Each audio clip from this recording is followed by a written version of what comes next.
Bonjour à tous, c'est Magnum et aujourd'hui on va profiter de ce beau soleil du mois de septembre. On a un bel été indien, alors tournage en extérieur, autant en profiter.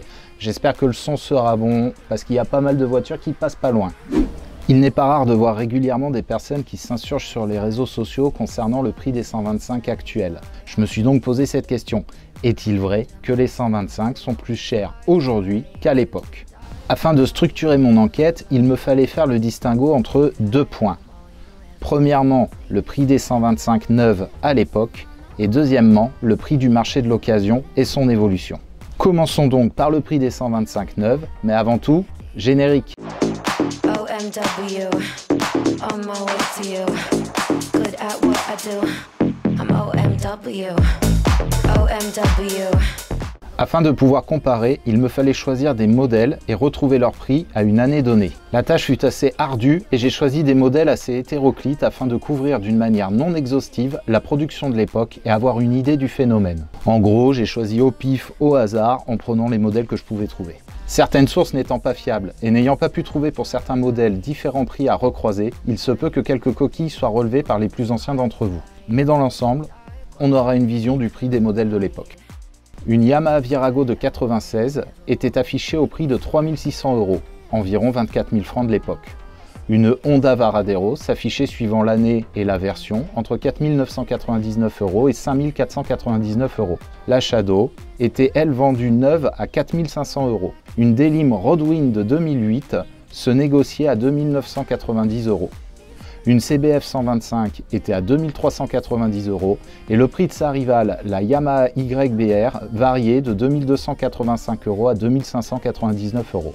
Enfin, pour finir, une Kiwi Superlight Dark de 2013 était affichée à 1 999 €. J'ai relevé d'autres prix à diverses années, dont des chinoises vendues moins cher, mais la sélection choisie nous donne une tendance pour examiner l'évolution du marché. Certains modèles choisis ont eu une descendance et d'autres représentaient le haut de gamme de l'époque. Bon, première constatation, les prix de l'époque, dont l'année moyenne est 2008, semblent similaires à ce qu'on peut trouver aujourd'hui. Mais s'arrêter là serait insuffisant et l'analyse n'en serait que partielle. En effet, il faut prendre en compte l'inflation et le coût de la vie.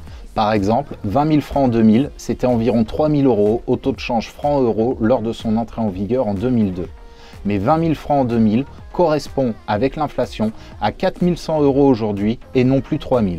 Pour comprendre, avec cette fameuse inflation, une Varadero de 2007 vendue neuve à 4 999 € serait aujourd'hui affichée à 5 920 €. Vous voyez le malaise là ?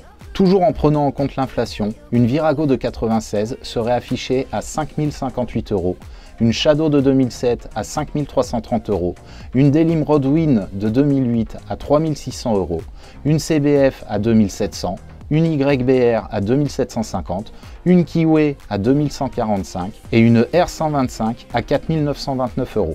Et là, l'analyse n'est pas la même. On s'aperçoit que quelques modèles étaient à peine moins chers à l'époque, la Kiwi par exemple, et que certains sont stables, la CBF, mais que les modèles les plus chers, les fameux haut de gamme de l'époque, étaient encore plus chers avant que maintenant. Se plaindre du prix d'une MT 125, c'est oublier que la Varadero ou la Shadow étaient en fait beaucoup plus chères encore. Autre facteur à prendre en compte, la technologie. Une moto de l'époque, proposée comme on vient de le voir à un prix assez similaire en tenant compte de l'inflation, n'était pas du tout équipée de la même manière. Ni d'ABS, ni d'injection optimisée pour les nouvelles normes, ni de catalyseur, etc., etc. Toutes ces technologies ont un prix, et cela explique pourquoi certains modèles semblent beaucoup plus chers qu'il y a 10 ou 15 ans. Mais dans l'ensemble, sur ce que j'ai pu observer, les prix des 125 neuves d'aujourd'hui correspondent au prix de l'époque. Les 125 neuves plus chers aujourd'hui qu'hier ? Faux. Donc, comme on vient de le voir, le prix du neuf n'est pas à la hausse. Mais qu'en est-il de l'occasion ? Pour répondre à cette question, il faut analyser en profondeur le marché et prendre plusieurs facteurs en compte. Le marché de l'occasion est assez fluctuant pour une raison qui s'explique simplement, la loi de l'offre et la demande. Les prix en occasion, quelle que soit la cylindrée de la moto, varient suivant la saison. En effet, il y a toujours eu plus d'acheteurs au beau jour qu'en plein hiver sous la neige. Difficile de vendre sa moto en hiver lorsqu'il n'y a pas beaucoup d'acheteurs. Du coup, les prix baissent. A contrario, dès le printemps et les beaux jours revenus, le nombre d'acheteurs augmente, mais beaucoup plus vite que celui des vendeurs. Les prix grimpent et c'est à celui qui paiera le plus. Par ailleurs, si un nombre d'acheteurs est plus important pour un modèle donné très recherché, le prix du dit modèle flambera plus que de raison. Vous vous sentez visés, les vendeurs de Varadero. C'est donc la loi de l'offre et la demande qui fait le prix du marché de l'occasion. Et ça, c'est valable quelle que soit la cylindrée. Mais depuis 2020, il y a deux autres facteurs à prendre en compte. Le passage à l'Euro 5 et la Covid.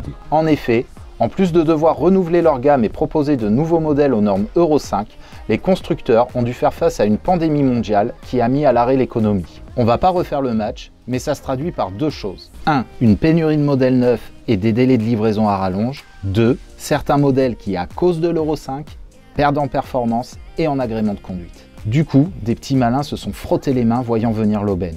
Venez mes bonnes gens, pourquoi attendre 6 mois pour rouler avec un modèle Euro 5 moins performant quand pour seulement 500 € d'écart, je vous vends tout de suite mon modèle Euro 4 d'à peine 1 an et 6000 km. Là aussi, la loi de l'offre et la demande. Voilà pourquoi les prix de l'occasion cette année ont été si élevés, sans parler du fait qu'après une série de confinements, encore plus de personnes ont voulu se faire plaisir en 2 roues cet été. Mais certains possesseurs du A2 me font remarquer à juste titre que beaucoup de 125 d'occasion sont proposés à des prix beaucoup plus élevés que des gros cubes. Là aussi, l'explication est assez simple.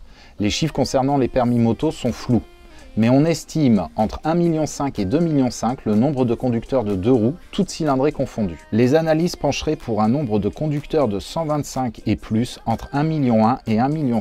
A contrario, il y aurait environ 31 millions de possesseurs du permis B. Partant de ces chiffres, on peut estimer le potentiel acquéreur d'une 125 après la formation de 7 heures à au moins 20 millions. Le nombre d'acquéreurs potentiels de 125 est donc beaucoup plus important que celui des motos A2 et A. Au printemps et au début de l'été, il n'est d'ailleurs pas rare de devoir attendre auprès des auto-écoles pour passer sa formation de 7 heures. La demande en 125 est donc beaucoup plus importante que sur des modèles de cylindrée supérieure nécessitant le permis A2 ou A. Une moto A2 trouvera plus difficilement un acquéreur qu'une moto 125 ne nécessitant qu'une formation de 7 heures. Cela explique pourquoi les modèles d'une cylindrée supérieure sont au final affichés moins chers que pour les 125. Le nombre de clients potentiels étant moins grand pour vendre, il faut savoir rester raisonnable. En conclusion, le marché de l'occasion depuis 2 ans subit une euphorie concernant les prix qui, même si elle est explicable, n'est pas du tout compréhensible par certains. A priori, dans les années à venir, on peut quand même parier sur une accalmie de la hausse des prix et un marché qui tendra à aller vers la baisse concernant les 125 d'occasion.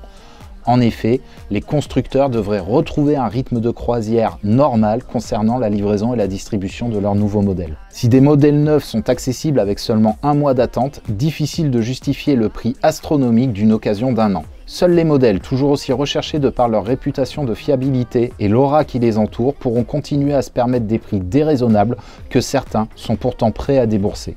Voilà, cette analyse des prix concernant le marché de l'occasion n'engage que moi, ce sont mes propres déductions. Je pense être dans le vrai.